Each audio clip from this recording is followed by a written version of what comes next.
Saada est une cité séculaire dans la pénombre de l'histoire. Dans son étude d'anthropologie sociale culturo-asienne, Youssef Nassib fait remonter sa création aux Gétules, peuplade berbère de l'antique Numidie.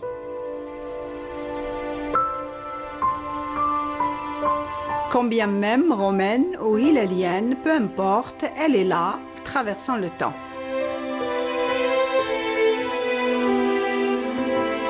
Les 2 derniers siècles l'ont marqué de profonds stigmates.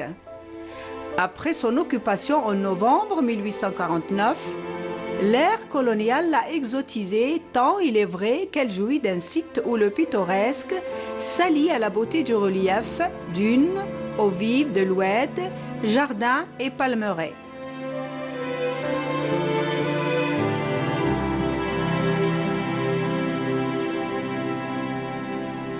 Sous l'emprise des Mankerdada et Azdin, des contreforts du massif saharien, elle s'est développée dans cet écosystème oasien que rares sont les lieux qui s'en prévalent.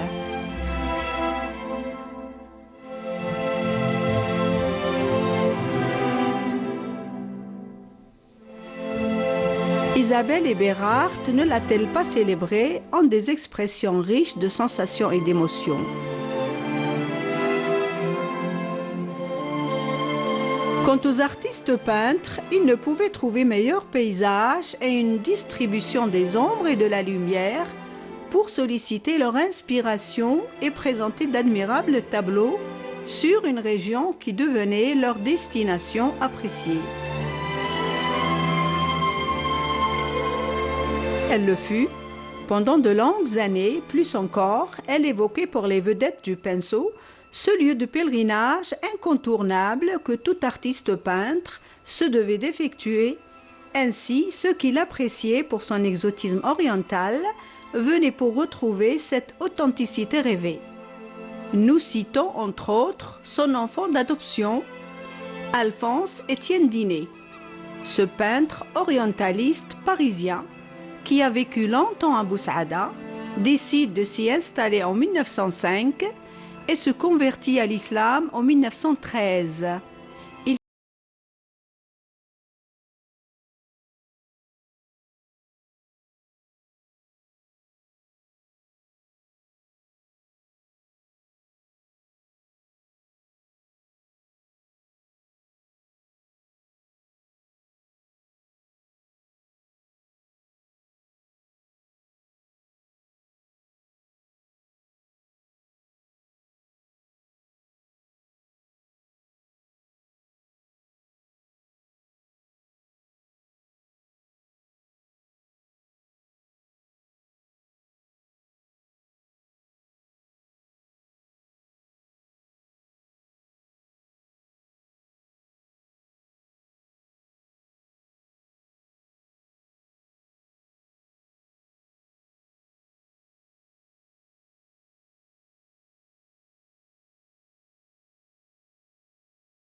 Pour ce qui est des écrivains, il y a lieu d'évoquer encore d'autres illustres venus profiter de ce patrimoine exceptionnel qui leur offrait tant et tant d'inspiration.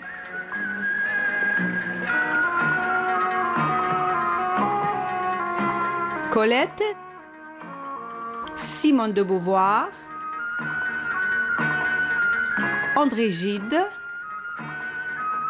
sans oublier l'inspiration des deux cinéastes Moussa Haddad et l'italien Enzo Peri qui ont tourné en 1966 le film 3 pistolets contre César, en choisissant le décor du moulin Ferrero.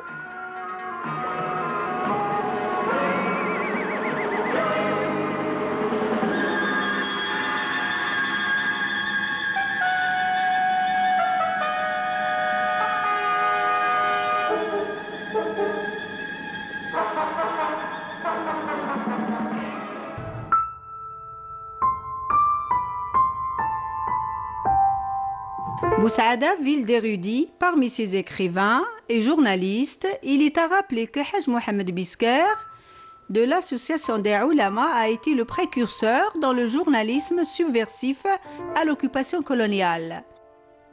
Quant aux lettres dans les langues arabes et françaises, leurs porteurs sont nombreux, mais certaines figures ont acquis une notoriété auprès d'un lectorat national et international, tels que Mahmoud Skif, Mohamed Qassimi. Parmi les générations les plus jeunes, il y a lieu de citer Souad Khouja, socio-anthropologue, Barkaham Farhati, architecte et historienne de l'art, qui a sauvé le musée d'Iné du gommage matériel suite à l'incendie criminel qu'il a ravagé lors de la funeste décennie noire.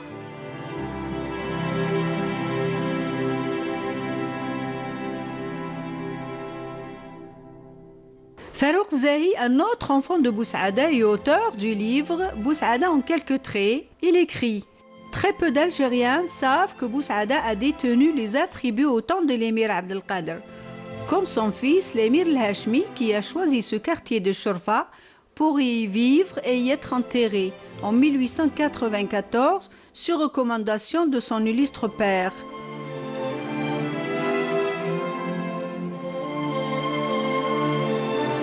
L'émir Khalid a lui aussi passé une bonne partie de son adolescence dans cette maison. L'émir El-Hashmi s'éteignait le 14 avril 1900 et fut enterré dans cette terre généreuse à quelques mètres à peine de cette demeure.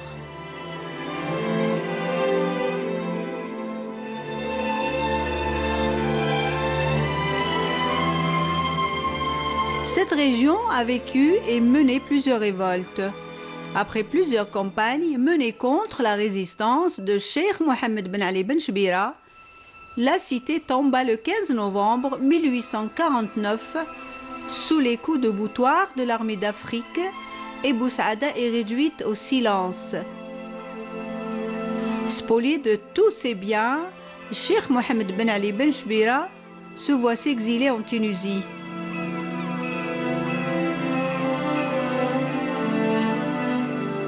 Des renforts venus de Constantine, de Msila et de Médéa, sous la conduite du colonel Doma, n'enverrent à bout que grâce à l'artillerie lourde.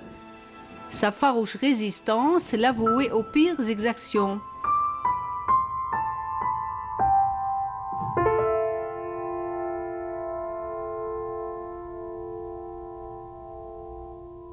Les Aatcha, tombés le 26 novembre 1849. L'oasis des Aatcha, un village à 40 km de Biskra, a été le théâtre d'une révolte populaire conduite par Cheikh Bouzien contre l'occupation française du 17 juillet au 26 novembre 1849, où toute une population, hommes, femmes et enfants, ont péri dans cette violente attaque de l'armée française et sa lourde artillerie. Ils furent tous massacrés, ainsi que leurs chefs qui ont été décapités. L'histoire du siège de Zaatcha est un génocide perpétré par la colonisation française. La révolte des Aatcha de Cheikh Bouziane et ses compagnons est un dossier qui ne sera jamais clos tant que les crânes des résistants algériens ne seront pas récupérés et restitués.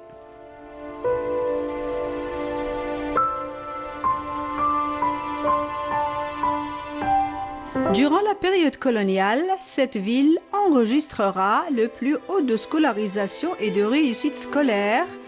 À ce titre, Bayod Atiya, doyen des enseignants boussaadi, a été admis sur concours en 1865 à l'école normale de Bouzrea.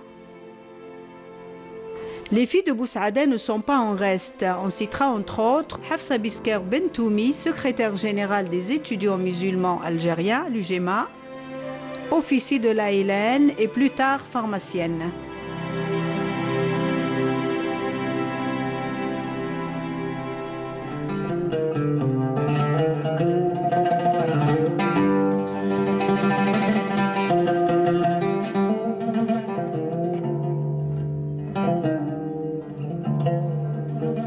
Datant du XVe siècle, selon certaines sources, Sidi Tamr ben Ahmed el-Fassi, un érudit des sciences islamiques, et Sidi Slimane el-Fassi ben Rabi' arrivèrent d'Andalousie. Ils éliront domicile aux abords d'un oued au pied de Jbel Kerdada, piémont du massif saharien. Ils édifieront les premières maisons et la mosquée Nakhla ou l'antique mosquée, à partir de laquelle ils diffuseront l'enseignement soufi, la science et la sagesse.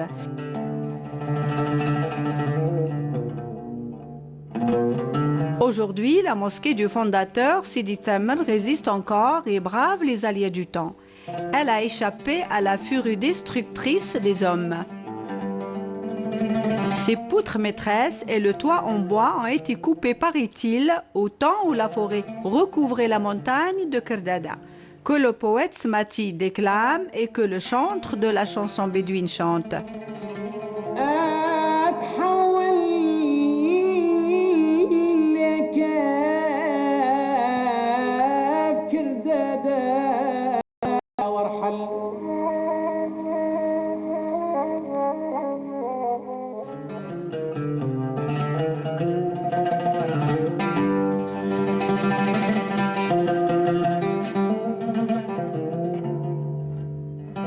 La Zaouia est l'une des plus renommées du pays.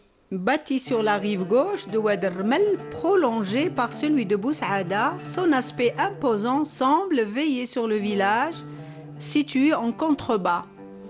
Cette Zaouia, institution religieuse, séculaire, eut la particularité d'être placée sous la direction d'une femme. Fondée par Sidi Mohammed ben Belqasem ben Roubaï ben Mohammed ben Abd al-Rahim al-Sharif al-Hassani, né en 1824. À sa mort, c'est sa fille al-Lazineb qui lui succéda jusqu'en 1904. Selon certaines sources, le 31 août 1877, le cheikh de la Zaouia al-Hamil Mohammed Belqasem, âgé alors de 57 ans, après un malaise, il se rend chez le Qadi de Tamsa, village non loin de Boussaada, pour rédiger son testament. Il lègue tous ses biens à son enfant unique Zineb et aux enfants garçons et filles pour en lui naître ultérieurement.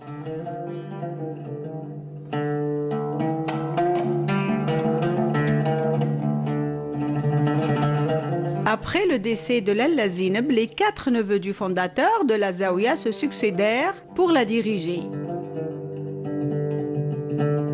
Cheikh Mohammed Belhaj Mohammed, Cheikh Al-Mukhtar, Cheikh Belqasem, Cheikh Ahmed.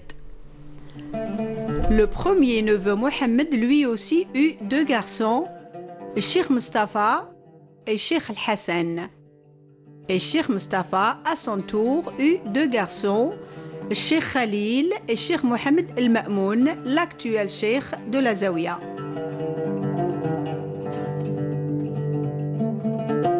Très tôt après sa fondation, la Zaouia Rahmaniya fut d'une grande renommée et devient un centre de rayonnement civilisationnel et un pôle d'attirance des chercheurs des 4 coins du monde.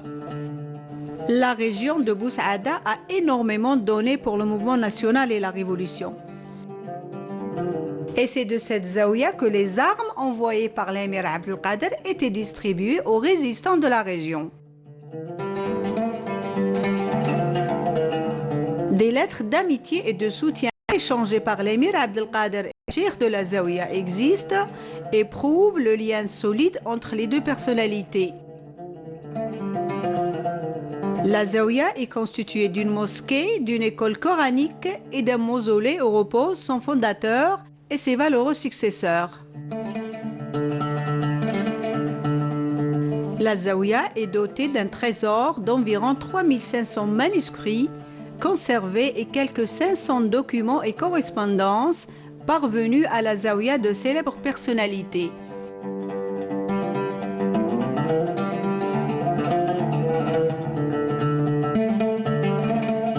Affiliée à la Rahmaniya, la zaouia d'El Hamel est connue au niveau national et international pour son rayonnement sur l'Algérie et l'Afrique subsaharienne et comme lieu de piété et de diffusion d'un islam inscrit dans la pensée philosophique des Ikhwan Safa, celui d'une pratique religieuse épurée, tolérante et ouverte aux sciences et à la réflexion.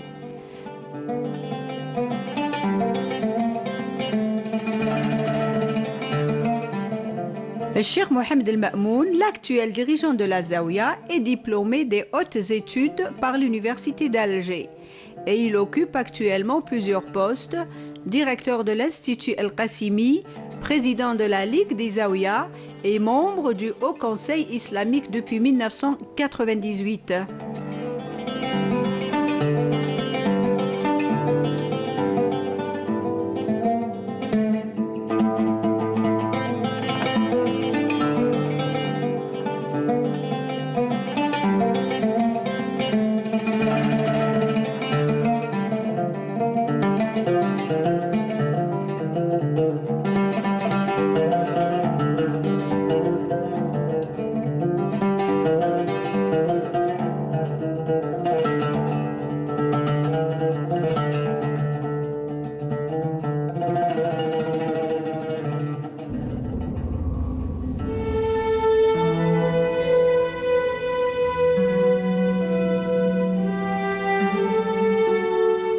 Bousaada est allée à la Révolution bien avant que la Révolution ne vienne à elle, une phrase célèbre de l'ex-commandant de la Wilaya 6, Ammar Sakhri.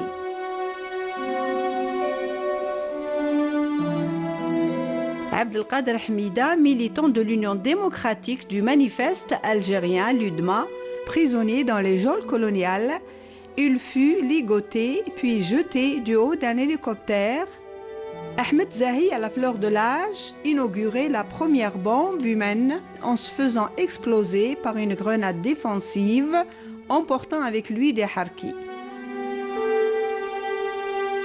Le défunt Mohamed Boudiaf, c'est Tayyib El-Watani, cet enfant adoptif de la cité, séjournera longuement à Bousaada pour continuer ses études au collège. Il eut pour camarade de classe le célèbre penseur Mustafa Al-Sharaf et Issa Bayoud. Dès le début de l'insurrection, la surveillance policière et la répression visent les nationalistes. Issa Bayoud fut interné au camp Lodi, près de Médéa. À la création des wilayas historiques par le congrès de la Soumam, la troisième Mintaqa devient le centre du combat dirigé par Sil Hawass et après sa disparition par Mohamed Chabani.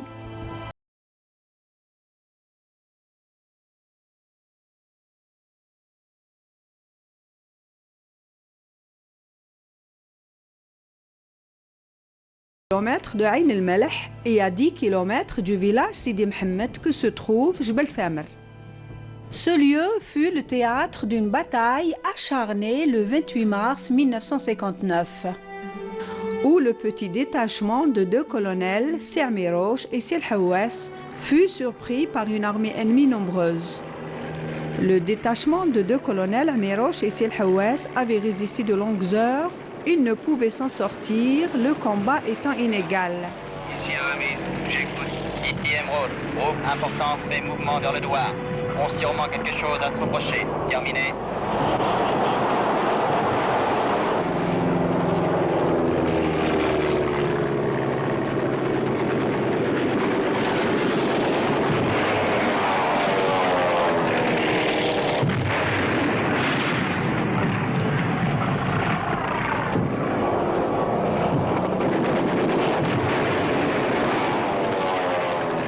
La place militaire de l'armée d'occupation ne comptait pas moins de 14 casernements, toutes armes confondues. L'aviation, arme redoutable et meurtrière, était basée à 10 km à peine à Ain Dis. Comme tous les autres chefs, ils refusaient de mobiliser de grands moyens pour leur protection personnelle. Humbles, modestes et égaux avec leurs Junoud, face au danger, face à la mort.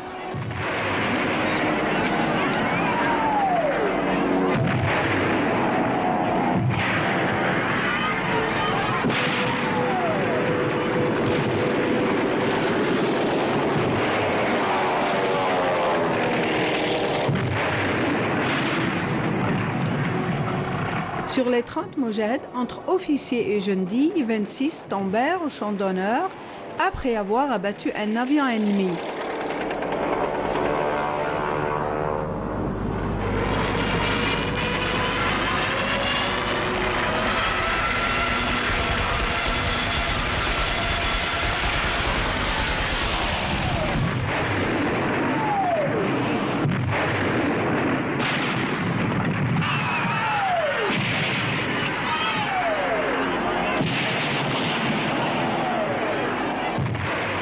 Grâce au sacrifice de tous ces chouhada et grâce au sacrifice de ces deux grandes figures, Jbel Thamr restera ce haut lieu que retiendra l'histoire de la révolution armée.